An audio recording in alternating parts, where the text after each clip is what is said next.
Beckham. Yep. David Beckham now is increasingly facing a backlash after it was reported that he'll become the face of the 2022 World Cup in Qatar, despite concerns surrounding human rights abuses in the country.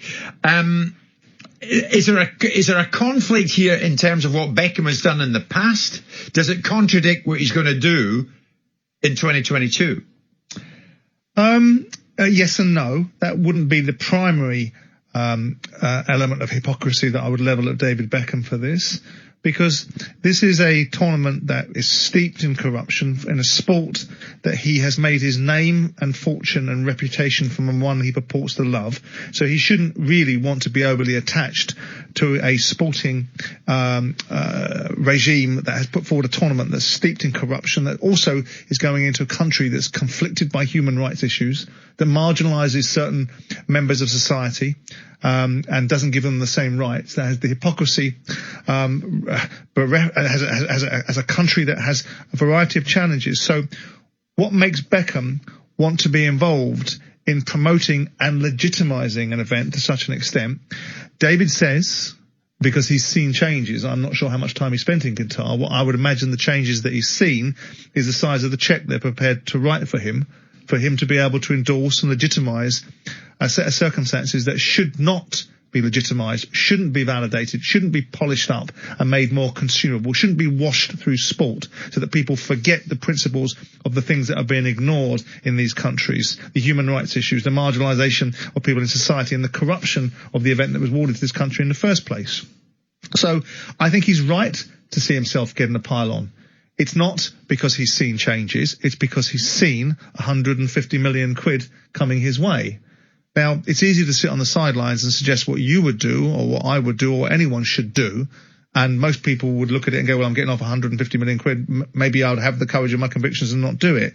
But there's an element of hypocrisy about it. And then you have the other side of the argument, which I wanted to bring in. Hypocrisy, incidentally, because he was an ambassador for UNICEF. Yeah, and because he's condoning something. He knows that David Beckham isn't being brought in to legitimise or to promote Qatar because he's a Mensa candidate and because he's going to raise the intellectual level of people's debate around it. He's been brought in because he's going to polish it up and because people like brand Beckham and they like what it purports to represent. I'm not in that camp. I think he was a very good footballer. I think his association with his wife has elevated him to a status of superstar, and he's monetised it. Well done, chapeau, fantastic. Believe in everybody doing well in life if their talents take them to that level. But I'm uncomfortable with people that have built themselves a reputation and a brand or an iconography that's supposed to symbolise certain things, and then it's been leveraged to symbolise something that it shouldn't be polishing up. And the Qatar World Cup shouldn't be polished. It shouldn't be validated, and it shouldn't get around the objectives or the objections, more to the point, that people have about the whole nature of what's going on. There's an element of people in Western society telling people they should live in other countries, and I don't like that either. But sport is being used for certain things. And when you've got human rights issues, and I do hope that the hypocrisy of people taking the knee finds its way into Qatar when people's having to wear LGBT rainbow laces where they might be stopped from doing so because of the nature of that country's attitude towards those issues. And then you go further along the line and you've got his mate, his employee, Phil Neville at Inter Miami, coming out recently and talking about the abuse on social media. And I think he was pretty much targeting the situation surrounding Ole Gunnar Solskjaer as abuse. And I find the hypocrisy of that situation. Abuse is what David Beckham is legitimising by attaching himself to these events. Abuse is what happens on social media is a choice. You don't have to read it. You don't have to listen to it. You don't have to pay any attention to it. And you do have to remember that when you're in a football world and getting paid £7.5 million a year, like Ole Gunnar Solskjaer is doing for doing a very mediocre job, that sometimes there's a flip side to it. So I didn't want to conflate the two issues, but I want to point out about the real abuse in the world that we're living in, which David Beckham, by attaching his very polished public image to, gives validation to, whereas Phil Neville's crying about social media abuse, and the two abuses are poles apart in the real world. Well, let's stick to the Beckham situation specifically. Yeah. His involvement in the Qatar World Cup. I mean, is he honestly legitimising the regime there? by lending his services to promoting Why do you want David Beckham there? the Qatar World Cup. If you're Qatar, what do you want to achieve? You want to achieve an element of recognition. You want to achieve an element of validation for the tournament. And you want to achieve an element of polish for the tournament. But understandably so. But you can't just have those things in isolation, because behind all that is a regime that we shouldn't find acceptable.